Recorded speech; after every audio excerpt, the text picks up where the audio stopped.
একটি নতুন ধরনের প্রেম ও বিয়ের গল্প লিখলাম। এখানে রাজু ও পূজার বিয়ে হয় পুরীর বিখ্যাত মন্দিরে। পুরীর মন্দিরে রাজু পূজার একটি ভালোবাসা ও আস্থা বুড়া নতুন ধরনের বিয়ের গল্প।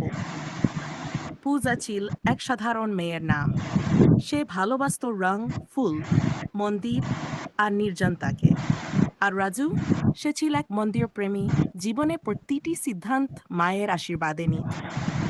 তারা একে অপরকে প্রথম দেখে জলপিয়া পূজার সময় ফুলবাগানের পাশে বসে।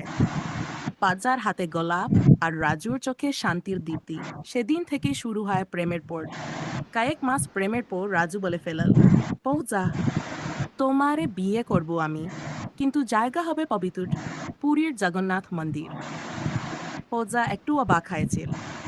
রাজু, লোকজন কি বলবে? মন্দিরে বিয়ে? রাজু হেসে বলে, ভগবানের সামনে বিয়ে মানে চিরন্তন বন্ধন। এখানে কেবল তুমি আর আমি আর আমাদের বিশ্বাস। তাদের সিদ্ধান্তে প্রথমে পরিবার বিদায় বাড়লেও শেষ পর্যন্ত সবাই রাজি হয়ে যায়। মন্দিরে রথযাত্রার পরে নির্দিষ্ট দিনে ঠিক হয় বিয়ে।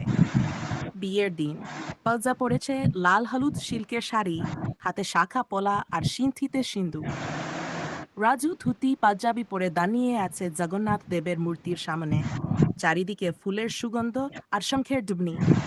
পাণ্ডিত মন্ত্র পাঠ করেন, একা নয় আর, আজ থেকে তোমরা একসাথে চিরকাল। বিয়ের পর রাজু পূজার কপালে হাত রেখে বলে, তুমি শুধু আমার প্রেম নও, আমার বিশ্বাস, আমার পাজা।